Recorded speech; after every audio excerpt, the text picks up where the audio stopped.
এক 14 বছরের নাবালিক মেয়েকে বাড়ি থেকে তুলে নিয়ে গিয়ে ধর্ষণ করা হয়েছে। 5 জন মিলে ধর্ষণ করা হয়েছে এবং পরের দিন যে অর্ধনগ্ন শরীর পাওয়া যায়, সে শরীরের বিভিন্ন প্রাইভেট পার্ট মানে গোপনাঙ্গকে ছিঁড়ে খাওয়া হয়েছে। বিভিন্ন মাংসের টুকরো এদিক ওদিক ছটিয়েছিল এবং শরীরের প্রায় 50 জায়গারও অধিক জায়গায় চাকু দিয়ে আক্রমণ করা হয়েছে। এরকম অবস্থায় সে মৃতদেহটি পাওয়া যায়। বন্ধুরা, আমরা কলকাতায় যে আর.জি. কর হসপিটালে যে একজন ডাক্তারের সঙ্গে নৃশংসভাবে অপকর্ম করা হয়েছে, তাকে মেরে ফেলা হয়েছে, সেই ঘটনা নিয়ে আমরা এই মুহূর্তে সারা ভারতবর্ষে প্রতিবাদ করছি এবং ভারতবর্ষ উত্তাল। আমরা দেখেছি গত 15ই আগস্টের স্বাধীনতার রাতে নারীরা পুরো রাজপথ দখল করে নিয়েছে। আমরা এখনো পর্যন্ত আমাদের আন্দোলন জারি রেখেছি, আন্দোলন চলছে এবং সেই আন্দোলনের পিছনে কারণও আছে। কারণ এই আর.জি. কর হসপিটালে এক এক সময় এক এক রকম রহস্যের উন্মোচন হচ্ছে। এমনটা বোঝা যাচ্ছে যে কেঁচো খুঁড়তে কেউ বেরোনোর সম্ভাবনা রয়েছে, কারণ তত্ত্ব লোপাটের মতো অভিযোগ এখানে লেগেছে। সঞ্জয় এটা একটা মহড়া মাত্র মনে হচ্ছে, কারণ যেভাবে আর.জি. কর হসপিটালে ডাক্তারের সঙ্গে এই অপকর্ম করা হয়েছে, তাকে মেরে ফেলা হয়েছে, সেটা কখনো একজনের দ্বারা সম্ভব নয়। এর পিছনে আরো বহু রাঘব বোয়াল জড়িত আছে বলে মনে হচ্ছে। এরই মধ্যে একটি রেকর্ডিং ভাইরাল চলছে এবং সেই রেকর্ডিং কিন্তু বহু রকম প্রশ্ন তুলে দিয়েছে, সেক্স র্যাকেট থেকে শুরু করে ড্রাগ র্যাকেট থেকে শুরু করে, এবং যে সমস্ত এই রেকর্ডিংয়ের যে রহস্য উন্মোচন হচ্ছে তাতে অবশ্যই কিছু যুক্তি আছে, কিছু বাস্তব সঙ্গতা রয়েছে। কারণ এই ধরনের কাণ্ড আর.জি. করে কখনো একজন অপরাধীর দ্বারা করা সম্ভব নয়। এর পিছনে কয়েকজনের হাত রয়েছে বলে মনে হচ্ছে, কয়েকজন জড়িত আছে বলে মনে হচ্ছে। এবং তারপরের দিন যে বাথরুম, যে ওয়াশরুমে সেই দুষ্কৃতীরা নিজেদেরকে পরিষ্কার করার চেষ্টা করেছে, সেই বাথরুমে বা সেই ওয়াশরুমে ভেঙে ফেলার চেষ্টা করা হয়েছে। অবশ্যই এখানে এই রেকর্ডিং এর মধ্যে যুক্তিযুক্ত আছে। আমি শোনাবো কিছুটা পার্ট আপনাদেরকে রেকর্ডিং।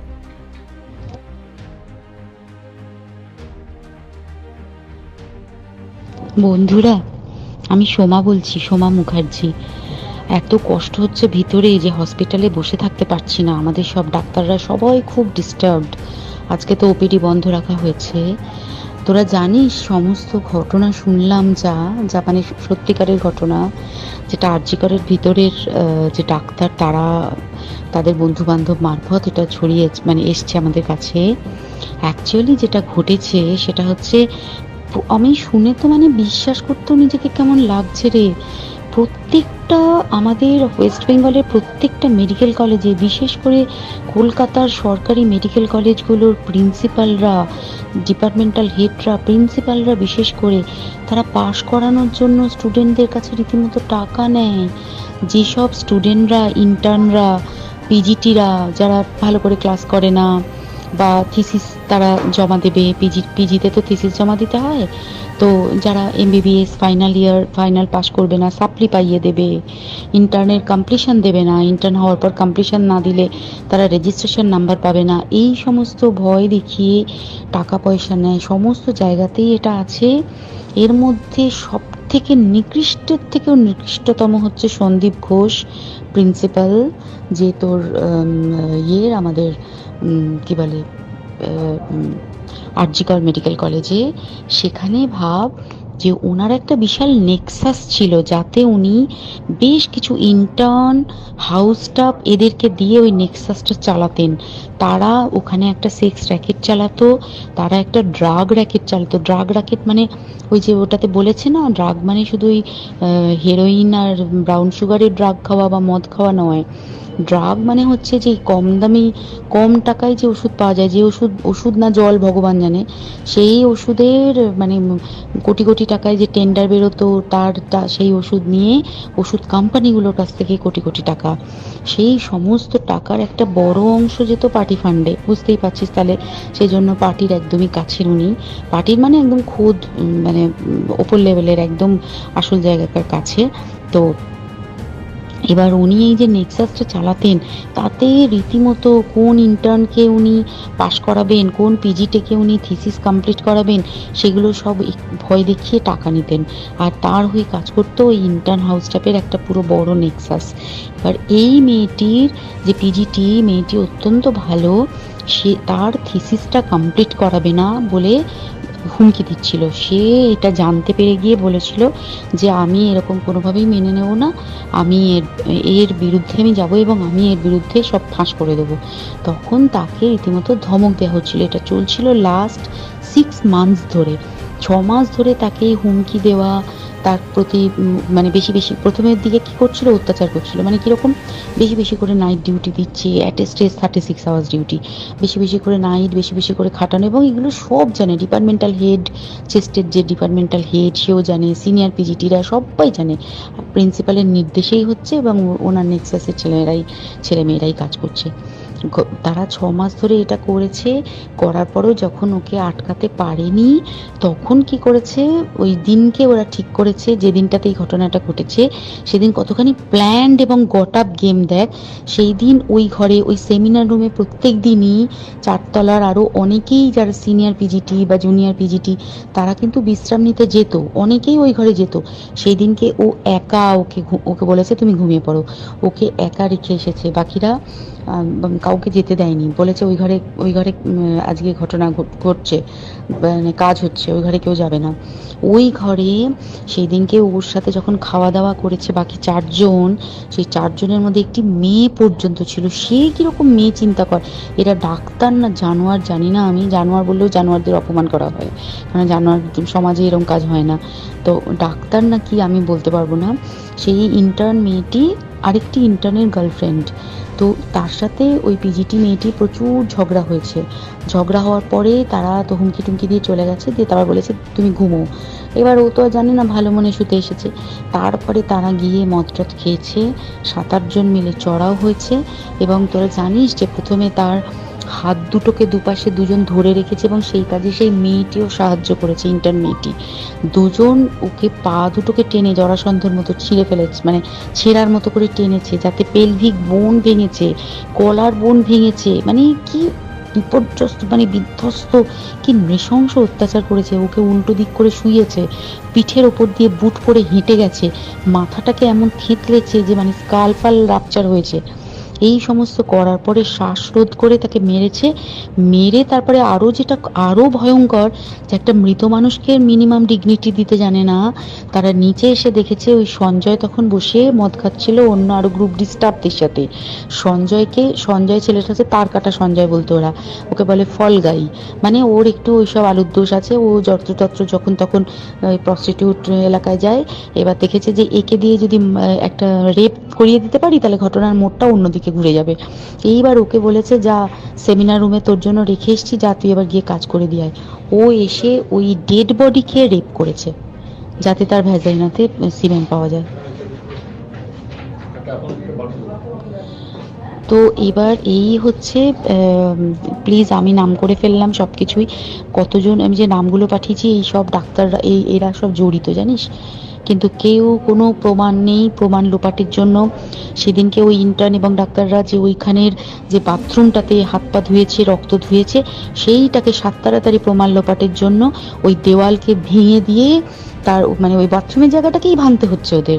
ওখানে নাকি ওরা রুম বানাবে, কালকে দেখেছিস তোরা খবরে। আর বেশি বলতে পারছি না, মানে তোরা তো সবাই প্রোটেস্ট করিস, আমরা তো আমাদের দিক থেকে করছি, কিন্তু কিছুই হবে না। পোড়া দেশে কিছুই হবার নেই, শুধু ভেতরে ভেতরে গুমড়ে গুমড়ে কষ্ট পাওয়া। আর আগামী প্রজন্মের যে ডাক্তাররা বেরোবে, তারা যে ইন্টার্ন বা পিজিটি বা যাদের কাছে আমরা যাব ভবিষ্যতে, তারা কি ডাক্তার না কি আমি জানি না, কি নিয়ে তাদের কাছে আমরা যাব আর কি করে বা আমাদের পরের প্রজন্মকে আমরা সুরক্ষিত রাখবো।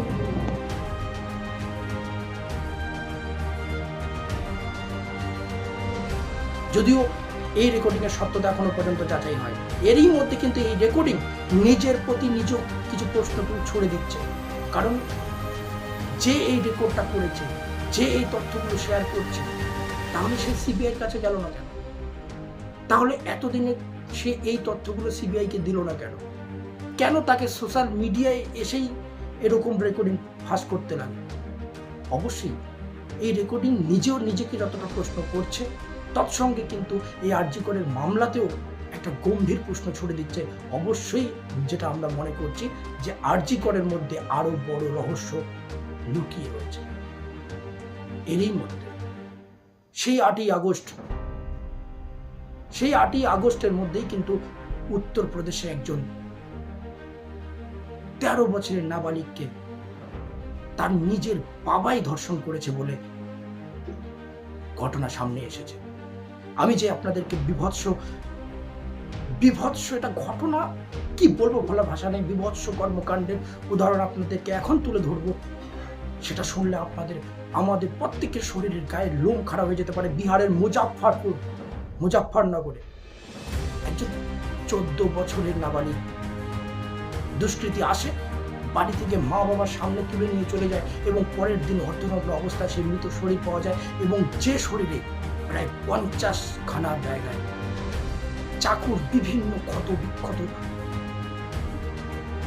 দেখা যায়, মাংসের টুকরো এদিক ওদিক ছড়িয়ে পড়তে দেখা যায়, বিভিন্ন গোপনাঙ্গ যৌনাঙ্গের মধ্যে আঘাত করা হয়, এমনকি প্রাইভেট পার্ট কেটে ফেলার মতো দৃশ্য দেখা যায়, যেটা দেখলে ওখানকার যে গ্রামবাসী রয়েছে তারা চোখ বন্ধ করে ফেলেছিল বলে তথ্য সূত্রে খবর পাওয়া যাচ্ছে। দৈনিক ভাস্কর থেকে শুরু করে নিউজ 18 যখন সেই গ্রামে গঞ্জে যায় এবং তথ্য উন্মোচন করে, দেখা যায় যে সঞ্জয় রায় নামক এক ব্যক্তি যাদেরকে আইডেন্টিফাই করেছে প্যারোলে, সেই সঞ্জয় রায় তার 5 জন সাকরেতকে নিয়ে রাত 11টা নাগাদ বাড়ি আসে এবং মা বাবার সামনে থেকে সে 14 বছরের নাবালিককে তুলে নিয়ে যায় এবং মা বাবাকে বলে যায় যে আজকে তোমার মেয়েকে ধর্ষণ করবে। তারপরের দিনই তার অর্ধনগ্ন শরীর, মৃত শরীর খুঁজে পাওয়া যায়। এই ঘটনা তো আমরা জানতামই না। যখন বহুজন সমাজ পার্টির সুপ্রিমো মায়াবতী তার নিজের টুইটার হ্যান্ডেলে, এক্স হ্যান্ডেলে এই ঘটনার কথা উন্মোচন করে, তারপর থেকে এই ঘটনার সামনে আসে আমাদের। কেন আজকে দেশবাসী গতকাল যে লালকেল্লার প্রাচীরে আমাদের প্রধানমন্ত্রী বক্তব্য রেখেছিলেন যে অখণ্ড ভারত, মণিপুরে কোনো কিছু ঘটনা ঘটলে আমরা পশ্চিমবঙ্গ থেকে প্রতিবাদ করি, পশ্চিমবঙ্গে কোনো কিছু ঘটনা ঘটলে কেরল থেকে প্রতিবাদ হয়, কেরল আসামে বন্যা হলে সারা ভারত পাশে দাঁড়ায়। এটাই তো অখণ্ড ভারত। তাহলে আজকে আরজি করের মামলা নিয়ে আমরা প্রতিবাদ করছি এবং এই প্রতিবাদ করা অবশ্যই উচিত, এটা বাস্তবসঙ্গত, কারণ এই ধরনের ঘটনা কখনোই মেনে নেওয়া যায় না। সমাজকে কোন পথে পরিচালিত করছি আমরা? সমাজকে শুধরানোর দায়, সমাজকে সংস্কারের দায় আমাদেরকে নিতে হবে। কিন্তু বিহারে এরকম একটা নৃশংস, একটা নির্মম কাণ্ড, আমরা কেউ প্রতিবাদ করছি না, কোনো টিভি চ্যানেল কোনো শো করছে না। কেন একজন 14 বছরের বাচ্চাকে তার মা বাবার সামনে থেকে তুলে নিয়ে যাওয়া হয়? পরবর্তী সময় এই দৈনিক ভাস্কর এবং নিউজ 18 খবর অনুযায়ী যেটা দেখা হয় যে পরিবারের লোকজন আতঙ্কিকে আইডেন্টিফাই করার পরও পুলিশ এখনো পর্যন্ত গ্রেপ্তার করেনি।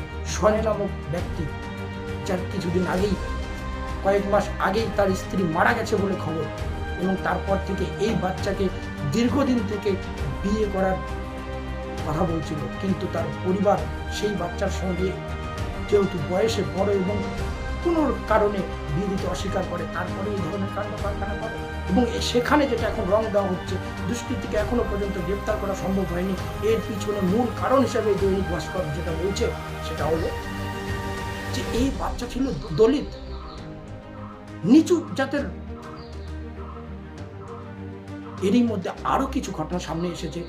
উত্তরপ্রদেশে একজন নার্সকে ধর্ষণ করা হয় এবং মেরে ফেলা হয়। 30শে জুলাই এই নার্স তার 11 বছরের বাচ্চার সঙ্গে থাকতো।